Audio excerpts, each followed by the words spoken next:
Tudo aqui.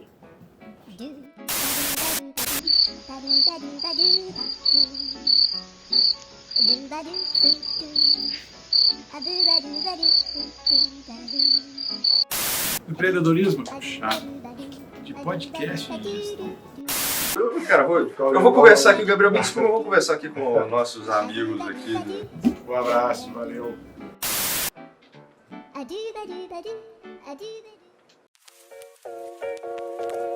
Esse episódio é um oferecimento de V3 Capital e EMEG. Tá começando o último episódio de O Gestor, o seu podcast quando o assunto é gestão prática. Nós trazemos aqui, como você já sabe, os melhores gestores capixabas e nacionais para uma conversa aprofundada sobre as melhores práticas de gestão para que você consiga traduzi-las para o seu negócio e, consequentemente, destravar todo o potencial de crescimento da sua empresa. Eu sou Bruno Rigamonte. Sou Gabriel Feitosa, um entusiasta das boas práticas de gestão, do empreendedorismo capixaba. E hoje o gestor convidado é Bruno Rigamonte. Muito pelo contrário, o gestor convidado é Gabriel Feitosa. Host do podcast O Gestor, e hoje a gente vai fazer aqui uma análise, né, uma avaliação crítica sobre o que foi esse projeto. Exatamente. Que se encerra agora, né, e como que vai ser esse olhar de futuro também para nós, né, Bruno? É que a gente deixe bem claro, a gente está começando hoje o 39º episódio, é o último episódio dessa temporada e é exatamente por isso que a gente vai trazer aqui os melhores pontos que foram abordados, por isso esse talvez seja aí, exatamente porque o gestor convidado está aqui comigo, Gabriel Feitosa, ele que é sócio fundador da EMEG. E o Bruno, que é sócio fundador da V3, do grupo V3 agora, atualização recente, e host, né? Tive o prazer de tê-lo como co-host aí do podcast, onde a gente pôde trazer aí diversos casos de sucesso, né? Diversos empreendedores que estão aí fazendo diferencial no mercado capixaba e levando um pouco dessas práticas, boas práticas de gestão que a gente pôde compartilhar aqui, né? Para todo mundo aprender um pouco. Inclusive, uma das ideias, Bruno, é a gente fazer um overview também de cases que eventualmente foram aplicados, né, tanto na V3 quanto na EMEG ou outros cases aí que a gente tenha. Eu acho que vale a pena, a gente trouxe aqui diversos cases, por exemplo, de empreendedores que enxergaram uma oportunidade no mercado e a partir dessa identificação prepararam um projeto, se planejaram, executaram, aprenderam ao longo desse projeto e, consequentemente, passaram a ter alguns resultados ao longo dessa jornada. E no nosso caso não foi diferente. Talvez muitas pessoas não saibam muito bem como surgiu esse projeto, né? Que é também um projeto que a gente precisa fazer a gestão, né? Gestão tanto de produção de conteúdo, quanto de planejamento, de logística de convidados, preparação dos conteúdos, né? Para que a gente conseguisse trazer de uma forma densa todas as empresas. A gente trouxe aqui empresas de diversos setores, a gente tentou abranger ao longo de 38 episódios um número muito grande de empresas. Se eu não me engano, pode ser que tenha uma ou outra empresa ali que tenha sido talvez ali de um setor correlato, mas a maioria das empresas foram de setores diferentes.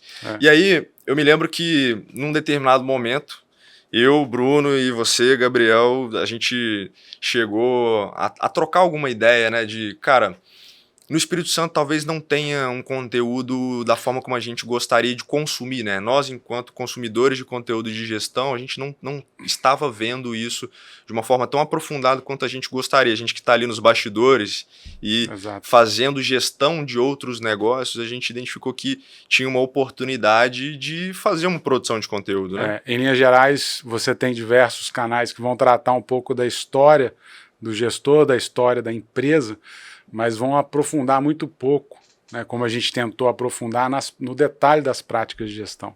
Então a gente trouxe aqui cases fantásticos de como desenvolver liderança, como implantar partnership, como implantar governança. Cara, N aspectos aí que podem ser aplicados no dia a dia, na prática.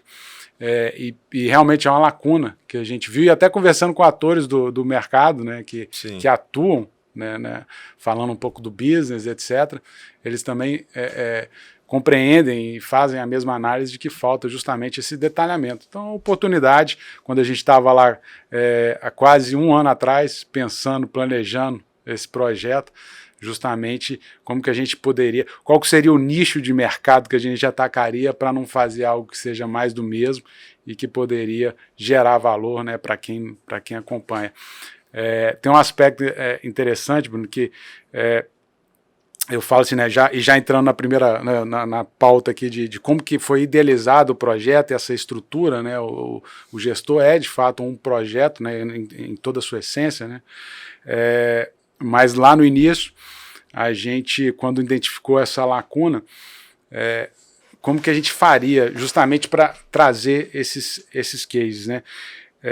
Acho que a gente iniciou com o aspecto de um sonho grande, que é trazer essas boas práticas, convidar gestores, que a gente teria inclusive prazer de estar aqui entrevistando, né, e compartilhando as boas práticas. E a gente acabou fazendo alguns benchmarks também, né?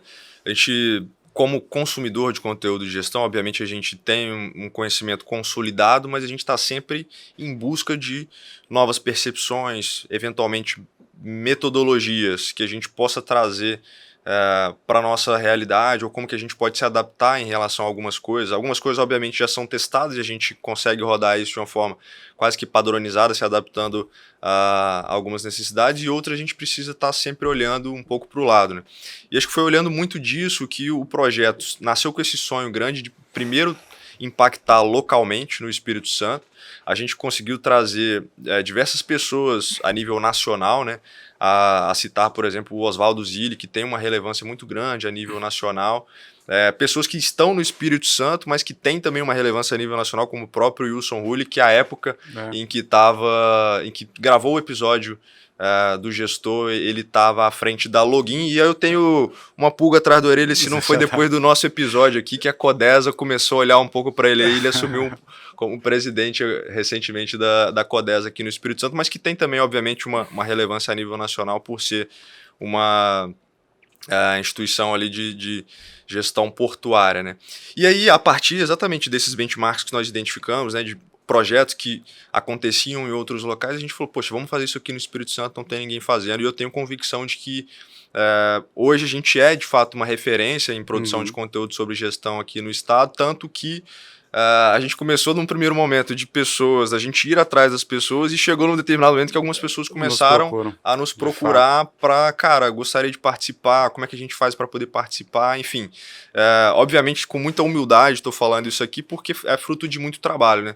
Se a gente for analisar, foram aí, se a gente for entrar depois, a gente vai entrar em alguns números aqui, mas foram 40 horas. A gente está aí, né? 40 horas de conteúdo. Então, isso sendo um episódio por semana, né? Então são produções aí de forma disciplinada ao longo de 40 semanas, fora as outras semanas também que a gente ficou se planejando para poder fazer esse projeto acontecer. Nesse benchmark aí também citar alguns que foram importantes, né, na definição.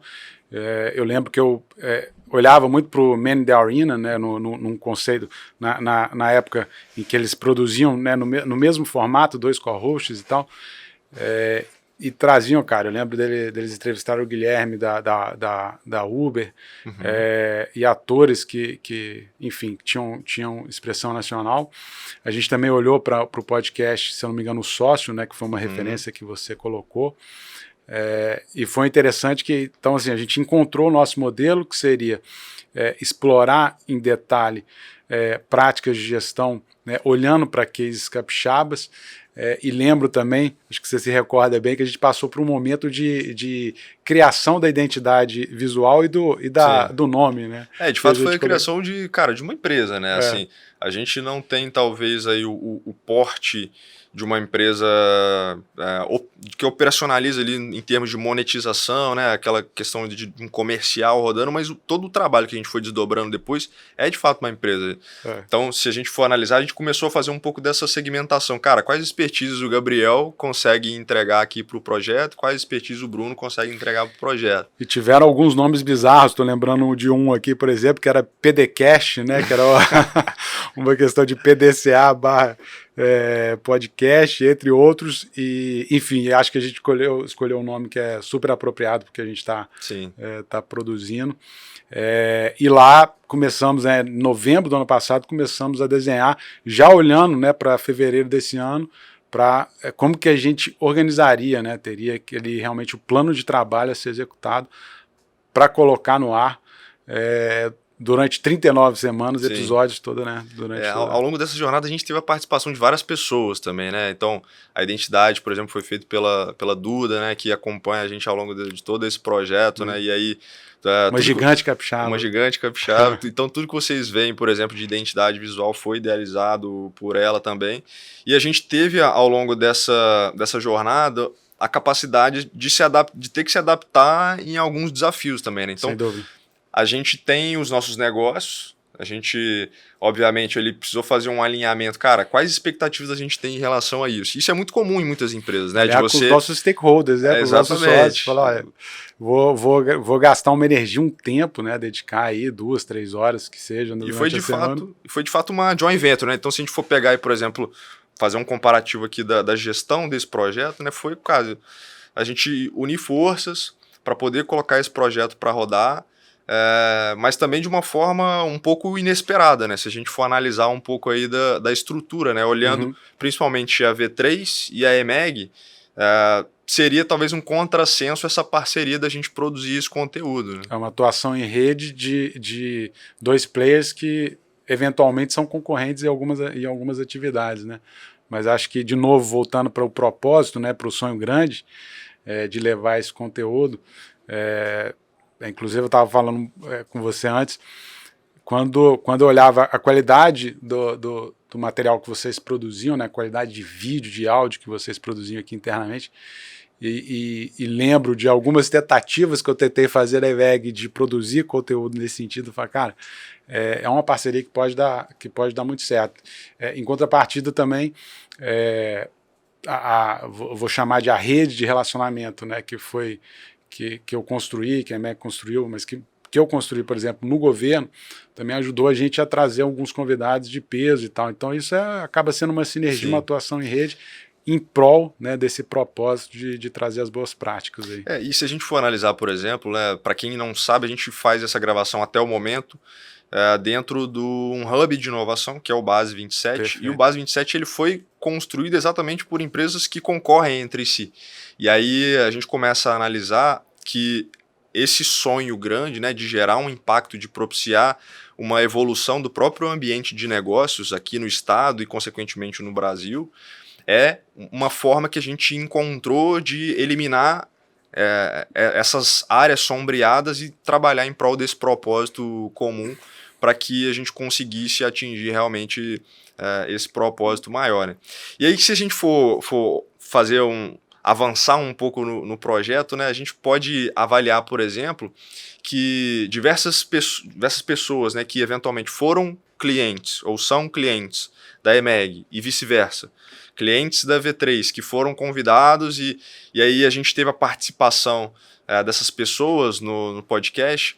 Naturalmente, essas pessoas passaram a conhecer também, ampliaram a sua rede de relacionamento, né, conseguiram ter uma compreensão maior sobre o próprio mercado de gestão no Espírito Santo, e acho que isso favorece, né? Eu vejo que tem muito mercado para diferentes empresas que têm uma pegada diferente, que utilizam métodos diferentes, que têm abordagens diferentes também, de terem a capacidade de se inserirem em diferentes projetos e, consequentemente, como a gente atua impactando a gestão, né, melhorando a gestão desses players, naturalmente, se essas empresas conseguem prosperar, elas vão gerar mais empregos, elas vão fazer com que a economia fique melhor e a gente faz com que o nível de prosperidade das famílias, do entorno, naturalmente fique melhor também. Né? Sem dúvida.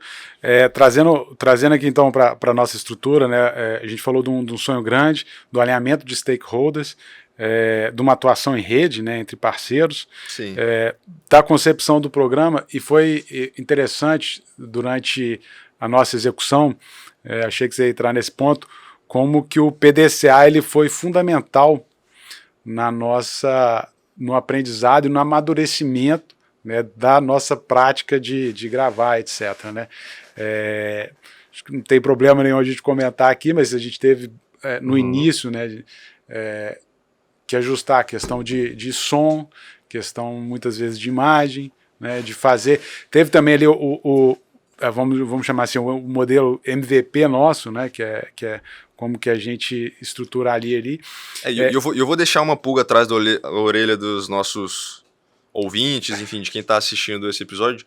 existe um episódio secreto, um episódio que nunca viu a luz do dia, que foi o episódio piloto.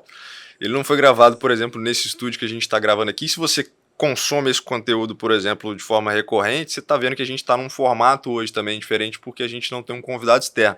Mas isso também foi um aprendizado, né? A gente olhou e falou assim, cara, a gente não gostaria de fazer desse formato do piloto que a gente fez aqui. Vamos pensar. Então, isso também já foi o primeiro episódio que nunca foi ao ar, que nunca viu a luz do dia. Quem também sabe já foi. Quem sabe um dia vai um dia. Vamos criar uma plataforma, colocar ali a pessoa, o que ela acreditar que vale a pena pagar ali, talvez para assistir esse episódio, ela tem acesso ali a esse episódio. Mas, enfim, foi...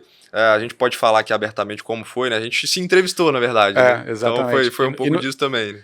E naquele momento, né, sem estrutura, até hoje esse episódio, né, a gente, para todo o episódio a gente tem um roteiro, obviamente, né, que a gente segue, pesquisa um pouco sobre a empresa, sobre as práticas de gestão que a gente pode trazer, etc. E lá foi um pouco o bate-papo, né, o vale tudo ali para a gente testar um modelo, mas também para validar de que a gente, inclusive nós dois como co-host daria certo nessa interação. Então entender um pouco ali o tempo, como que você fala, quando você faz suas perguntas que são mais elaboradas, que você vai construindo ela e depois você está sendo gentil, volta. Né? Você dá aquela eu dou aquela viajada, você acha que nunca vai conectar com uma pergunta e eventualmente chega nela. E eu acabo tentando mais seguir o roteiro, sempre tentar voltar pro roteiro. Não, mas eu costumo te dizer que eu sou o ponto o ponto cômico do episódio ali, porque às vezes o cara tá tenso, né? O convidado talvez nunca participou, então o cara tá ali um pouco meio reprimido por conta das câmeras, pode ser que ele tenha ali esteja retraído em função disso, né, e às vezes trazer um ponto de quebra de gelo também, né, é importante, e eu vejo que a gente conseguiu construir também essa sinergia, né, de entender, cara,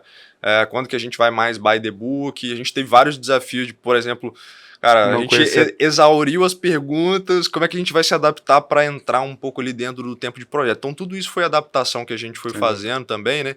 Eu vejo que as empresas, quando elas começam, elas passam por essa adaptação. E esse primeiro episódio que a gente fez, que a gente está comentando, foi um momento de fail fast, né? De falhar rápido, de entender, cara, a gente precisa fazer esse ajuste, a nossa sinergia precisa acontecer dessa forma, se a gente for seguir um roteiro, precisa acontecer desse jeito. E a gente foi se adaptando de forma muito rápida também para que a gente conseguisse construir esse projeto. Mas a gente teve vários outros desafios, né, que você comentou. Então já teve episódio que a bateria acabou e a gente teve que se adaptar. O áudio parou de gravar porque por algum motivo a câmera parou ou o cartão de memória não era suficiente para poder gravar tudo aquilo ou porque não estava limpo. Então tem várias adaptações e talvez quem acompanhou a gente de forma disciplinada também, e aí vale a pena agradecer a todo o nosso público que acompanhou a gente de forma fervorosa ao longo desses 39 episódios agora, de que a gente realmente teve que se adaptar, né? Teve um determinado momento que a gravação mesmo, por exemplo, acabou a câmera, uma pessoa ficou ali parada com a GoPro na época durante uns 10 minutos ou mais ali na mão ali pra continuar gravando. E aí a gente olhou e falou, cara, não precisa disso, a gente pode pausar aqui o episódio, a gente tá no estúdio, não tá ao vivo, a gente pode, se acontecer algum problema drástico, a gente pode simplesmente pausar, falar com o convidado. É a questão de se adaptar ali ao desafio, né? Sim. E foram realmente alguns, inclusive de gravar no sábado com o episódio que ia sair na segunda, ou de mais recentemente aí de acabar da exportação do vídeo às 6h59 e às 7 horas de uma segunda-feira a gente disparar aí para o nosso mailing, né, para nossa lista de transmissão. Tem um aspecto que eu acho que assim, foi realmente incrível, cara, dentro da nossa jornada, que é a disciplina de execução. Eu tenho muito viés eu acredito muito no poder da disciplina, de você executar de forma disciplinada algo, e a gente está chegando a 39, né, sem falhar aí nenhuma semana, mas com diversos desafios, como eu falei, de ter convidado no sábado do episódio de segunda. Feriado, já teve gravação de feriado. Aí, e a gente ficar operando as câmeras. Viagem, né, fiquei 2 semanas fora e a gente planejou e executou isso muito bem. Então, duas gravações no mesmo dia, 3 gravações na mesma semana, e a gente com a rotina muito corrida, a agenda sempre muito corrida. Então isso mostra também uma coisa que eu acho fundamental em qualquer projeto, qualquer empresa, que é ali o comprometimento, né? Entender com a entrega, né? Se aquele objetivo que a gente está buscando, se está conectado com aquilo que de fato a gente acredita, e naturalmente quando a gente se propõe a fazer isso, eu vejo que a gente conseguiu executar de uma forma disciplinada e que essa entrega de conteúdo, naturalmente a gente foi executando. E a gente entende também que esse conteúdo precisa passar por uma reformulação, né? Ele precisa passar por uma repaginada, enfim, ou por a gente trazer algumas coisas, e é exatamente isso que a gente tem pensado. A gente vai comentar um pouco mais à frente aqui no episódio, mas já queria deixar aqui, você que vai ficar aqui até o final desse episódio com a gente, vai ouvir um pouco das novidades que a gente está preparando aí. Que é justamente esse ponto. Então, idealizamos, planejamos, executamos, aprendemos muito durante a execução, corrigimos muitas falhas, e agora a gente entra no momento justamente, aquela frase, né, go as far as you can see, when you get there, you can see further, né? Você vai traduzir, né, depois. Era só pra ver se meu inglês estava legal. Você fica ensinando inglês pro seu filho, mas tem que ensinar pra gente aqui também, cara. Pô, me ajuda aí. Que é assim, né? A gente vai até onde a vista alcança, e quando a gente chegar lá, a gente vai ser capaz de ver mais longe, né? Então, acho que agora é justamente o momento de replanejar como que a gente vai continuar a entregar valor. Né? Vamos deixar o suspense no ar, se vamos continuar a entregar valor. Eu não sei se eu vou assinar o contrato, não, cara. A gravadora aqui mandou um contrato. Os jurídicos estão brigando realmente. Eu achei que meus honorários aqui, pô, menos de 1 milhão por ano aí, não sei se vale a pena, não, entendeu? Porque tá. Mas eu acho interessante isso, a gente, assim, essa frase que você colocou, eu particularmente gosto muito também, que é o conceito, cara, de você escalar uma primeira montanha, né? Às vezes você olha aquela montanha gigantesca, só que quando você termina de escalar aquela montanha, você enxerga que aquilo faz parte de uma cadeia de montanhas. Perfeito. E você não estava enxergando aquela primeira montanha mais alta num primeiro momento. Só que se você não escalar essa primeira montanha, você não vai ver a outra. Então, isso conecta muito com, às vezes, pessoas que querem iniciar um projeto, ou querem empreender, ou querem intraempreender, ou seja, querem se arriscar dentro de um negócio, de colocar as suas ideias, de expor a sua opinião. E aí, quando você deixa de colocar aquilo ali em prática, deixa de se arriscar, naturalmente as coisas não vão acontecer, né? Então, essa execução disciplinada, essa capacidade de falar assim, cara, é uma coisa que a gente nunca fez, então a gente sabia que podia dar errado, a gente sabia que podia não acontecer da forma como a gente gostaria, mas a gente foi se adaptando ao longo desse projeto também, e eu entendo que a gente está segmentando nessa primeira temporada, né? Então a gente está chegando, por exemplo, fazendo essa análise da primeira temporada, mas olhando uma montanha mais alta. Então a gente entende que a gente está chegando aí nessa primeira montanha, mas que vem vários outros desafios por aí que são muito... Quando a gente olha para eles, são muito desafiadores realmente, e que, cara, brilham os nossos olhos também. Isso aí, vamos planejar e ver qual que é o tamanho da montanha que nós vamos escalar ano que vem. Ô Bruno, agora mudando um pouco a perspectiva sobre grandes números, né, e aí para compartilhar um pouquinho também com o nosso público, né, a gente acabou optando por distribuir pelo YouTube e pelo Spotify, os dois canais principais nossos, e olhando, né, alguns desses números, né, estava levantando esses números hoje, foram 18 mil views, né, no YouTube e no Spotify somados. Views únicos, né? Claro que tem, né, pessoas que assistiram mais de uma vez, etc. Mas foram 15 mil no YouTube, a gente acabou priorizando a distribuição via YouTube, 3 mil no Spotify. São 2.000 horas, mais de 2.000 horas de conteúdo, né? Na verdade, a gente teria que calcular melhor a questão do Spotify, mas é mais de 2.000 horas, né? Isso... Daí, eu fiz uma conta aqui, se a gente fosse começar a ouvir hoje, daria 83 dias, né, ouvindo sem parar, então é um consumo de conteúdo relevante. Acho que quem escutou mais do que o nosso público talvez tenha sido as pessoas que editaram, né? Eu, particularmente, por exemplo, já editei vários episódios, né, em algumas eventualidades, mas esses números são bem interessantes porque a gente não tinha dimensão, né? Quando a gente começou, falou, cara... se a gente for fazer uma comparação, uma analogia aqui, por exemplo, cara, que auditório tem capacidade de receber 15 mil pessoas, 18 mil pessoas, sabe?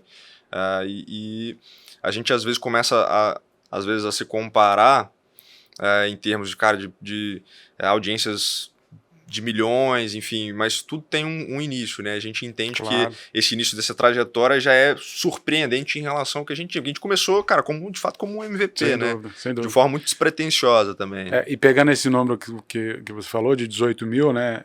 Quando você pensa na média, né? O número de views que a gente teve ali, vai dar 300 a 400 views por episódio. E imaginando do lado do convidado, né, do gestor que está aqui presente, também é a mesma pergunta, né?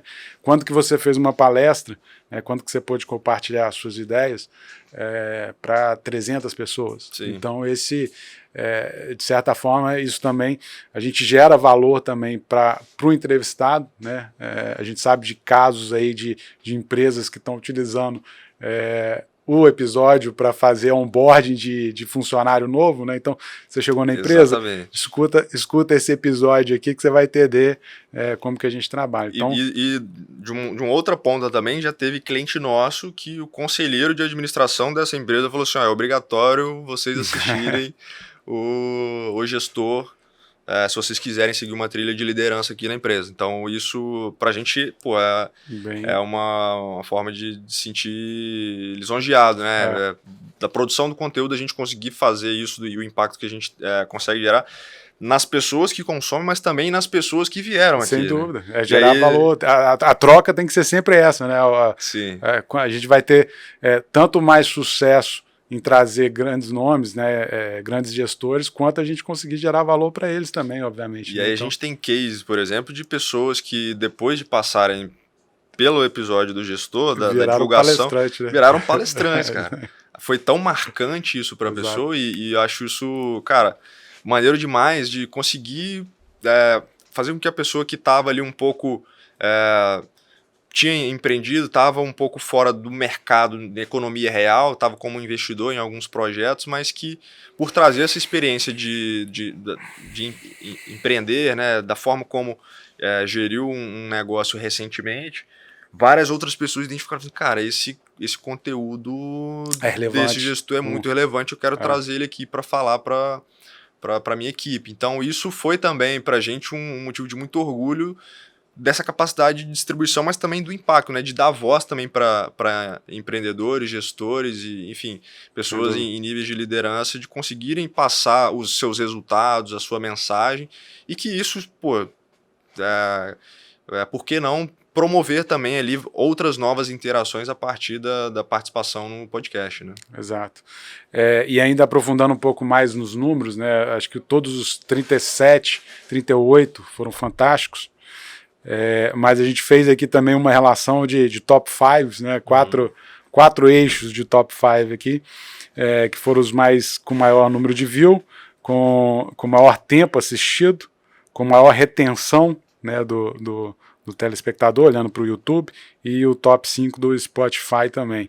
E aí, assim, de novo, né? Acho que todos eles foram muito marcantes, sempre com bons aprendizados. Todos os 38, né? A gente trouxe os 5 mais bem ranqueados nessas categorias, porque por algum motivo, sei lá, ou por alguma forma de distribuição, ou porque a própria pessoa distribuiu para sua equipe, sabe, de uma forma...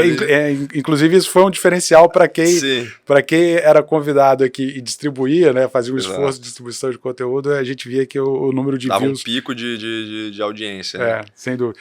Então a gente teve aí o top 5 de views, né, o Oswaldo Zilli, que está batendo, deve bater aí 2.000 views em breve, né, que foi uma grata surpresa. Lembro até que eu coloquei como uma meta para dentro da EMEG, né, falar, tem um episódio com 500 views, e aí o do Oswaldo já está batendo quase 2.000. Isso é interessante pensar o case do Oswaldo, né, ele não é daqui do Espírito Santo, né, então ele veio aqui para o estado, a empresa dele fez uma aquisição, né, fez aqui uma aquisição, no caso do Terca, né? E aí eu acho interessante que o episódio dele, ele foi performando ali, foi ok, foi legal, se a gente for analisar a curva ali. Só chegou num determinado momento, a gente não sabe se foi o algoritmo, se ele participou de algum evento. Eu cheguei a perguntar, ele não quis me responder não.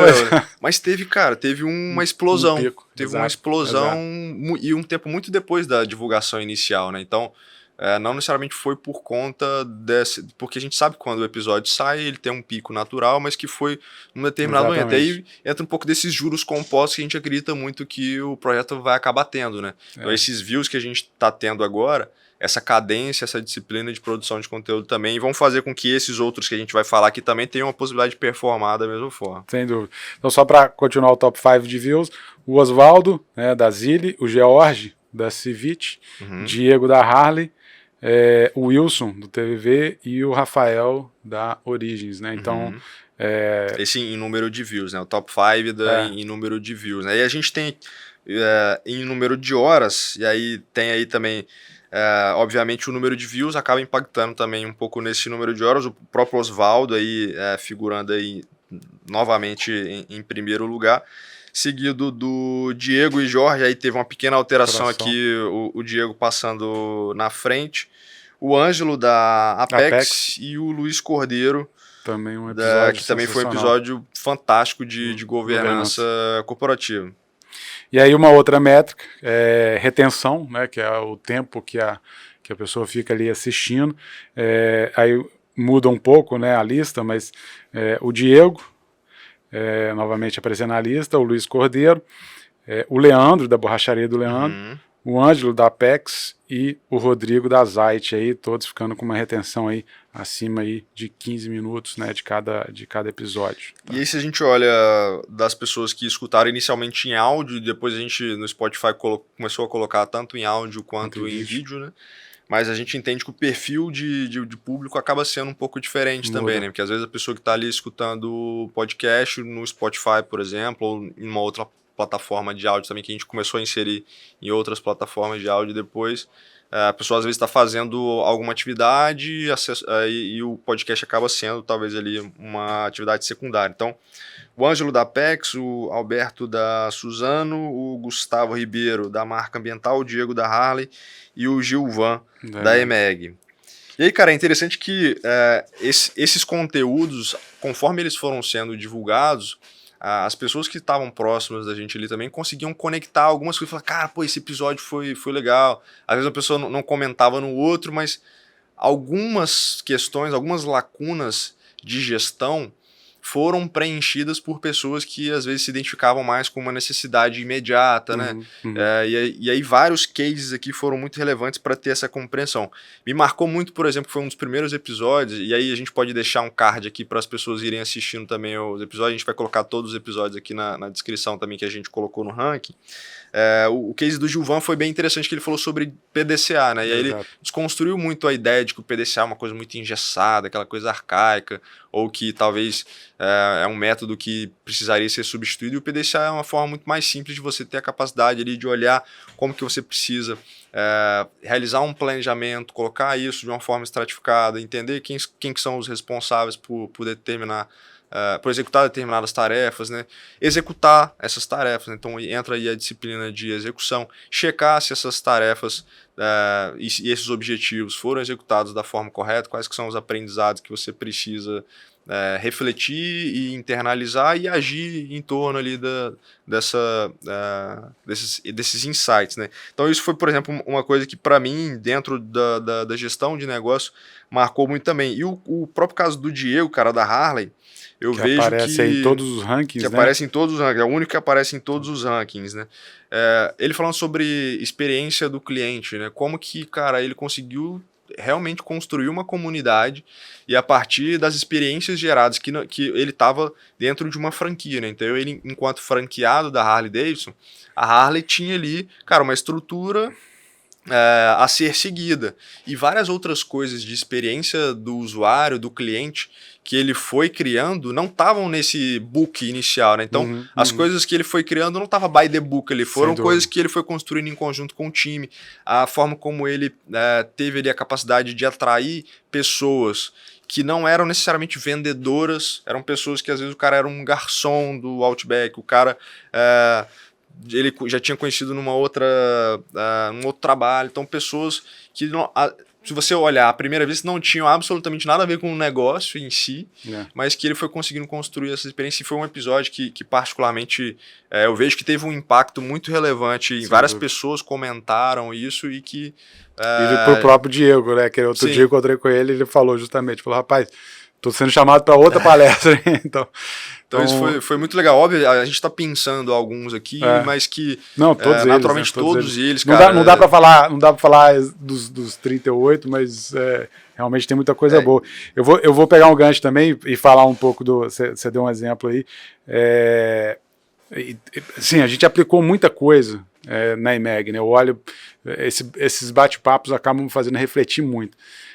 Mas para sair um pouco fora da curva, e eu acho que foi um episódio fora da curva também, com a Flávia, e a questão de como a felicidade é uma questão que você constrói, né, um objetivo. Sim. Ali. É possível aprender a ser feliz. É uma questão pessoal, e que eu acredito muito. Foi um episódio que eu acho que a gente fugiu um pouco aí da prática de gestão na essência, mas foi para uma linha de como que o gestor precisa, obviamente, de buscar um equilíbrio ali, né, na vida, né, familiar, né, de saúde, para entregar, e de felicidade, para entregar bons resultados, né? Então, me marcou também, e esse episódio é interessante a questão como que marca algumas pessoas, né? Esse episódio eu transmito, faço a lista de transmissão, né, toda segunda, e um amigo meu, rapaz, acho que talvez 2 meses depois que o episódio tinha ido ao ar, me mandou o episódio e falou, rapaz, eu penso igual a Flávia, esse episódio está excelente, já compartilhei aqui com a família inteira e tal. Então é interessante como é que cada um ali puxa, né, gatilhos diferentes em cada pessoa que está escutando. E de igual modo, por exemplo, o da Renata, da Total Health, eu particularmente convivo com ela, e o episódio dela eu aprendi com ela, assim, eu estando com ela durante o episódio, eu acho que isso foi pegando outra perspectiva do que é do dia a dia, né? Sabe, sobre liderança, a capacidade de ter empatia com seus liderados, sabe, de você conseguir passar desafios para as pessoas, de você cobrar dos seus liderados e os liderados te amarem, cara, que é o que acontece com a Renata, né? E eu vejo que, muito além, por exemplo, da nossa audiência, talvez quem mais aprendeu durante essas gravações foram nós mesmos, né?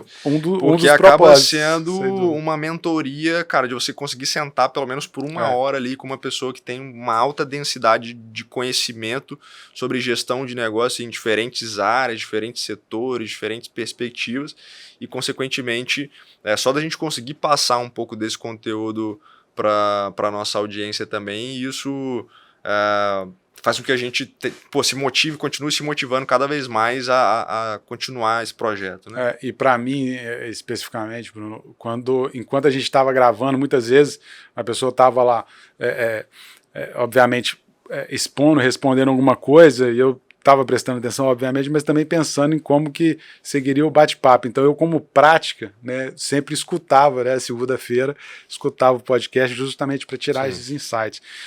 E tem alguns exemplos, acho que de aplicação prática, eu coloquei assim, de aplicação prática na IMEG. Cara, tem alguns aqui, mas eu acho que me chamou muita atenção de como que alguns episódios bateram na tecla das metas audaciosas, né, que o livro do Jim Collins traz. Sim. Uma Eli com 80 mil vidas querendo alcançar 1 milhão, né, crescer mais de 10 vezes. O George faturando, né, quase que na mesma proporção, faturando 80 milhões e querendo faturar 1 bi. Né? E o Leandro também falando de abrir quase 100 vezes o número de lojas atuais que ele tem num projeto de expansão muito forte.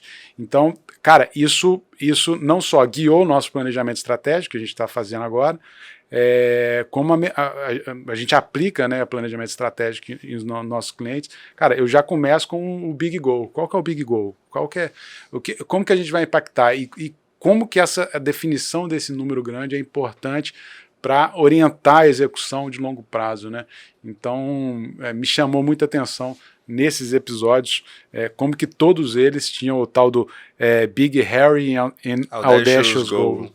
Então, que é uma tradução literal aí, talvez seja um sonho grande, audacioso, cabeludo, que é um pouco do que foi comentado, por exemplo, no episódio do Ângelo, e aí eu achei interessante o episódio dele, que ele falou, cara, que ele tem uma máquina de esticar pessoas, né?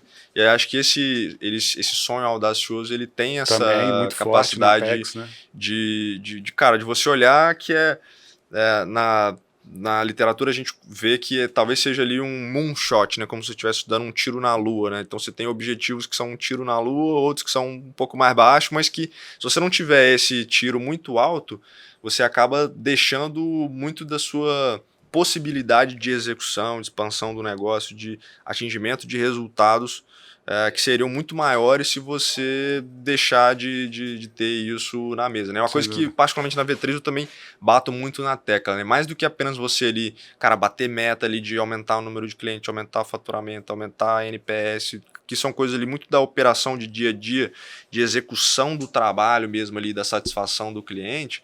Cara, a gente tem que ter isso. Acho que toda empresa tem que ter um pouco desse goal, né? Desse objetivo maior e, naturalmente, quando a gente enxergou isso em algumas empresas, alguns gestores que vieram aqui com a gente via que, cara, esse cara tá com um sangue no olho para executar isso. Ele ainda talvez não sabe como executar, mas ele colocou isso ali e vai remar em direção a isso. Um padrão de definir objetivos e metas audaciosas, né? Outro aspecto que também acho que chama atenção e é desafio para todo mundo é o de formação e desenvolvimento de liderança, né? A gente viu em vários deles, mas a gente trabalhou muito especificamente com o Wilson e com a Carol Tavares, da Vale, e eu estou lendo um livro que é o Pipeline de Lideranças, do Rancharan, que fala justamente isso, assim, como você criar ali um fluxo, né, dentro do seu pipeline de lideranças e desenvolve pessoas para você continuar crescendo. Se você não desenvolver lideranças na empresa, cara, você vai travar o crescimento dela, né? Porque você vai ter que abrir novas áreas, alguém vai ter que assumir o que você está fazendo e para isso você vai ter que desenvolver pessoas que sejam capazes de entregar resultados, enfim, como a linha de liderança atual faz. Então, acho que o TVV trabalhou muito isso quando ele falou que identificava pelo menos 3 potenciais líderes que poderiam substituir as lideranças atuais, e a Carol, acho que ela detalhou muito bem aí como que ela faz o one-on-one, como que ela faz o PDI, desenvolve pessoas, todo o programa de desenvolvimento de pessoas de avaliação que tem a Vale, né? de desempenho também, de forma recorrente. De feedbacks, Então, são episódios que marcaram que, de novo, né, a gente está trazendo essa reflexão para dentro da EMEG. Outro aspecto também que eu acho que foi super relevante, super interessante, que a gente tratou tanto com o Bernardo quanto com o Gustavo, é o score, né, a sistematização do acompanhamento de indicadores estratégicos, táticos, operacionais e orçamentários que a marca implantou para controlar, né, o alcance do seu resultado. Então não é você ter, acho que é super interessante que, né, não são 200 indicadores que ele acompanha, é um indicador por área que mostra qual que está sendo a aderência, né, o alcance daquele composto de indicadores, né, na gestão da empresa. Então, cara, outro episódio aí que me chamou bastante atenção são esses dois, né? Tem um episódio do George que ele fala muito e aí a frase, talvez eu não sei se eu vou conseguir reproduzi-la exatamente como ele falou, que muito se é falado de que a disciplina supera o talento. Mas a obsessão supera... A disciplina supera o talento quando o talento não se... Não, o esforço supera o talento quando o talento não se esforça. Mas a obsessão supera todos eles. Isso aí. E aí vai num ponto aqui, né? Até que momento a gente precisa abdicar de uma determinada obsessão, né?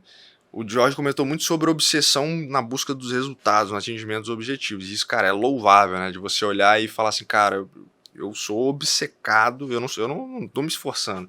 Tenho obsessão em atingir um determinado resultado e eu vou fazer o máximo das minhas energias aqui para poder atingir esse resultado. Mas aí, em off, um determinado convidado nosso falou assim, mas será que vale tudo? E aí esse é um ponto também da gente trazer, né?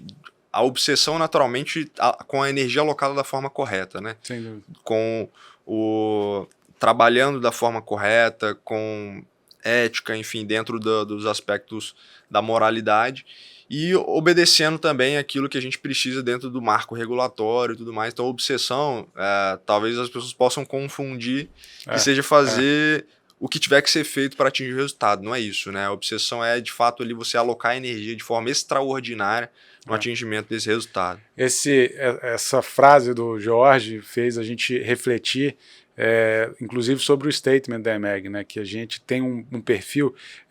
como a gente está na área de uma boutique de gestão, né, que atua muito com consultoria, você tem um estigma em algumas consultorias de não entregar, de não gerar valor, e uma das premissas nossas é a busca pela excelência, mas a gente está colocando, né, revisando, né, no nosso statement, justamente colocar essa questão de obsessão pela entrega, porque de fato a gente fazendo a reflexão, falou, cara, nós somos obcecados pela entrega, entregar dentro do prazo, fazer estamos num desafio, por exemplo, de implantação de orçamento base zero, numa indústria, cara, que é desafiador, muita liderança, etc. Cara, a gente vai replanejando, mas vai ali, obviamente, garantindo os pontos críticos para que aquela entrega aconteça. Então eu levo muito por esse lado da obsessão, realmente quase que a disciplina, né, cara? Obsessão pela entrega, por exemplo, é isso. Garantir com que aquilo gere o valor que é esperado, né? Um episódio, por exemplo, que se a gente for trazer aqui também, e uma aplicação prática, por exemplo, na V3, a questão de partnership, né? A gente entende que, por exemplo, quando você inicia um determinado negócio, você tem ali, se você inicia com alguns sócios, você tem um determinado capital social, você vai ter ali uma certa expertise consolidada a partir do know-how de cada um desses sócios, você consegue construir ali a operação, etc. Só que, naturalmente, se você consegue atrair pessoas num modelo de partnership, né, dentro de um modelo em que você pode trazer outras pessoas que tenham a possibilidade de se tornar sócios, e isso fica muito internalizado na equipe, isso tem um potencial gigantesco de você atingir muito mais resultado do que se você mantivesse única e exclusivamente os sócios iniciais, né? Isso porque quando você não apenas promove uma mentalidade de sentimento de dono, mas você realmente consegue fazer com que as pessoas se tornem, em determinado grau, donos de fato do negócio, quer seja no modelo de partnership ou quer seja no modelo de participação nos resultados, realmente, que é uma forma de você ter um pouco ali do cara se tornar parte de um negócio, por distribuição de resultados, enfim. Isso passou a ser também uma mentalidade que a gente trouxe isso, internalizou isso de uma forma muito grande, até mesmo na busca de outras pessoas para se tornarem sócios para a gente, para compor outros projetos em conjunto.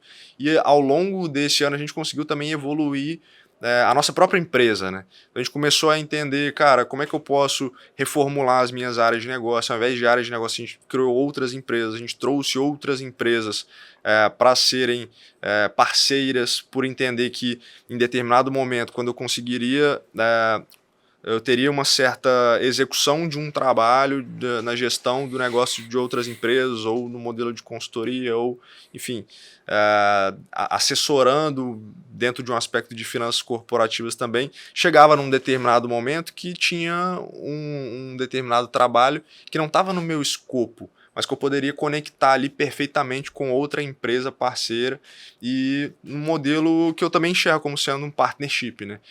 De você se associar com outras empresas ou com outras pessoas e trazer essas pessoas também num nível mais estratégico, e isso faz com que, ao invés de você ser 100% o dono de algo pequeno, você, cara, ter uma parcela de algo muito maior, né? Ou traduzindo pro capixabês, né? Você, ao invés de ser cabeça de peruá, de você ser rabo de tubarão, né? Então isso faz muito sentido também no episódio que a gente teve aí, que a gente abordou muito partnership, né? Sem dúvida. Ô Bruno, e agora, olhando para frente, cara, eu vou pegar também uma frase que foi do nosso primeiro convidado, o Jorginho, que ele falou assim, eu não quero fazer fortuna, né? Eu quero fazer história. Né? E com certeza fortuna com esse podcast a gente não vai fazer.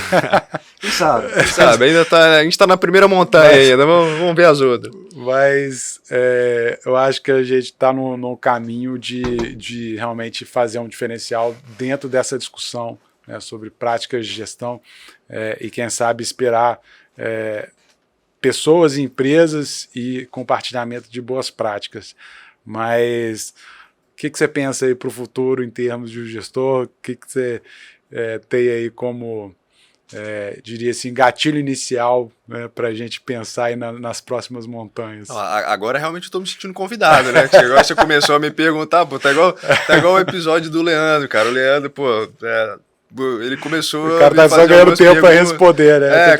Começou a me fazer algumas perguntas sobre a V3, etc.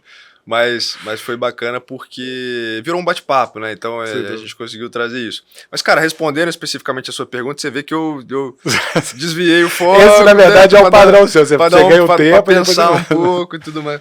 Mas, cara, respondendo especificamente, eu vejo que a gente tem uma brecha muito forte de trabalhar realmente trilhas, né? Trilhas de conhecimento específico. Então, todos os conteúdos que a gente trouxe aqui se desdobram em vários outros, né? Então, se a gente pega num nível macro, formação de liderança, cara, como que eu faço isso realmente?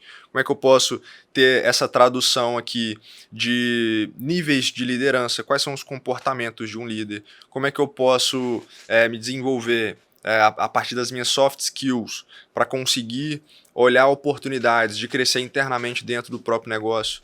Ou de uma pessoa que tem um aspecto mais empreendedor, como é que essa pessoa pode sair de um aspecto operacional e começar a trabalhar a liderança na sua equipe para também tirar um pouco a mão da operação, né? Para conseguir delegar mais responsabilidade, não só tarefas. Uhum. Então, acho que tem um pouco desse desdobramento de trilhas de conhecimento específico que vai um pouco mais, talvez, de um lado de educação corporativa, mas que eu vejo que isso acontece também. Uma outra coisa que a gente vê muito aí, alguns benchmarks, a gente entende que pode vir a acontecer, não é uma promessa, mas pode vir a acontecer, são eventos ao vivo, né? Então, todas as pessoas que passaram aqui com a gente, por que não, ao invés da gente fazer uma gravação, ficar aqui, editar esse conteúdo e depois esse conteúdo ser lançado, por que não fazer disso um evento em que outras pessoas possam consumir esse conteúdo ao vivo, possam interagir sobre aquele conteúdo também e que, consequentemente, possam fazer um conhecimento que ficaria único exclusivamente com aquela pessoa, mas a partir desse choque de ideias, de conseguir fazer isso crescer dentro de um ambiente em que várias outras pessoas que estão sedentas por esse conteúdo, que estão ali ouvindo aquilo, podem ter alguns insights, podem fazer aquelas ideias crescerem. Tive um insight aqui também que a gente pode, inclusive, rodar uma pesquisa, né, com quem chegou aqui é porque gosta do programa. Exatamente. Mesmo, né? Então tá escutando até agora. Nós vamos até fazer um sorteio aqui agora. O Gabriel falou aqui que vai fazer um sorteio aqui. Ó. Falei no livro, Revolta de Atlas aqui, quem escutou, comenta aqui que a gente vai fazer um sorteio. Sim, quem escutou até agora e fala assim, eu quero. Né, padrão de mercado, assim, clica aqui, mas curtiu e que já curtiu a mas isso é uma coisa que a gente precisa até fazer mais isso mesmo, cara. A gente não fala para as pessoas se inscreverem. Muitas pessoas consomem o nosso conteúdo e não são inscritas no canal. É verdade, essa é uma métrica também importante. Então, se você chegou até aqui, por exemplo, tá ouvindo isso e não é inscrito, agora é o momento de você se inscrever aqui para receber as novidades. Aperta em curtir, clica aqui no clica no sininho, ativa as notificações. 5 estrelas e tá tudo certo. Mas de verdade, vamos fazer um sorteio então? O livro Revolta de Atlas? Tá feito. Quem colocar aqui nos comentários aqui, eu quero, a gente vai fazer um sorteio aí. Mas a gente também rodar uma pesquisa realmente, né? O que a gente poderia fazer, além da questão do ao vivo, em termos de convidados, enfim, deixar também aí espaço aberto Talvez algo que a gente tem, inclusive, que aprofundar mais, né, interagir melhor com o público. Acho que a gente estava numa rotina de execução desenfreada muito, muito forte. E se a gente for encaminhar aí um pouco pro que a gente olha para o futuro, né, vale a pena nesse momento, né, a gente está indo aí pro término da temporada, vale a pena separar um momento, né, a gente vai ficar aí algum período ausente, então quem sentir falta da gente quem sentir saudade da nossa lista de transmissão é por conta disso, mas a gente vai continuar pegando os melhores momentos dessa primeira temporada e vai continuar produzindo esse conteúdo, esses recortes de conteúdo, para que esse conteúdo não se perca também, né? E a gente mantenha ali uma disciplina de execução em relação a esses conteúdos. Na verdade, são 40 horas de conteúdo, naturalmente, cara, a gente consegue pensar vários ótimos momentos, mas a gente vai separar esse momento exatamente para poder replanejar, pegar essas ideias, estratificar ao máximo, tentar entender como que a gente pode fazer com que esse projeto cresça ainda mais. Eu tenho certeza de que a gente vai conseguir, a partir também dos feedbacks do nosso público, de quem nos acompanha e de quem acredita muito nesse projeto, a partir disso a gente vai conseguir entender como é que ele pode crescer ainda mais e naturalmente continuar fazendo com que as pessoas tenham um podcast de gestão prática e possam traduzir para o seu negócio os aprendizados dos melhores gestores capixabas e nacionais. Colocar na prática. Me veio mais uma questão na cabeça, que é o seguinte, a gente falou de Revolta de Atlas, mas é um livro de gestão, até para já encaminhando aí para a gente encerrar, um livro de gestão que eu recomendo muito, né, quando o pessoal chega na EMEG e fala assim, Gabriel, o que eu poderia ler? A gente tem uma lista enorme de livros e tal, gestão de alta performance, né, do Andy Grove. A gente pode calibrar aí também para fazer um sorteio mais voltado para gestão. Deixa quem responder eu quero, já fala eu quero qual, e aí a gente faz. E se eu pudesse indicar um livro que eu particularmente gosto, o pessoal da minha empresa vai me sacanear, mas eu particularmente gosto muito do livro Princípios. Acho que ele tem ali várias formas de você conseguir traduzir aprendizados da vida profissional ou da vida pessoal também, traduzir isso para os negócios para que você consiga elevar a performance da sua empresa como um todo, a partir exatamente de princípios que são como se fossem algoritmos da vida real, para que o trabalho ele possa ser muito mais denso e aprofundado naquilo que talvez ainda não foi feito e que você possa pegar situações que já ocorreram, que já foram padronizadas e traduzir aquilo em princípios e, por que não, muitas vezes colocar aquilo para computadores rodarem esses algoritmos no seu lugar a partir desses aprendizados. Né? Boa. Brunão, cara, queria te agradecer pela essa parceria. De novo, assim, quando eu olhava, vou resgatar, quando eu olhava para aquele podcast e o Man in the Arena, etc., falava, pô, tem vontade de fazer isso. Tangibilizamos isso, estamos executando aí com muitos feedbacks positivos. Sua disciplina de execução também, cara, fantástico. Então, assim, é um trabalho, vamos dizer, voluntário, né, no sentido de gerar valor, de gerar insights aí para as pessoas. Então, assim, uma parceria, né, como é que diz? Diz que amigos que fundam, é melhor você ter amigos fundados no trabalho do que empresas fundadas a partir de amizades. Né? Isso aí. Então, te agradecer por essa parceria aí e pela amizade aí também que descobri aí junto com você nesse trabalho aí. Cara, tem sido um aprendizado gigantesco e eu, da minha parte também, agradecer enormemente pelos aprendizados aí, por um ter puxado o outro aí pra gente garantir essa execução aí ao longo de todas essas 39 semanas de execução do trabalho em si, mas outras tantas semanas aí. Se a gente for olhar num ano que tem 52 semanas, é uma porrada de meses aí, sem falhar nenhuma semana, né? E, cara, acho que a gente tem uma oportunidade muito grande na mão. Tenho certeza que a partir desse trabalho, dessa amizade, vão surgir muitos outros frutos. E quem está acompanhando a gente também ao longo dessa jornada pode esperar aí muitas novidades. Tenho certeza que a gente vai conseguir entregar muito valor, continuar a entregar muito valor para quem nos acompanha e para todas as novas pessoas que vão passar a nos acompanhar também. Valeu, a gente vai ficando por aqui, não é isso? Um abraço e até a próxima temporada. Valeu, agora. Um abraço, valeu.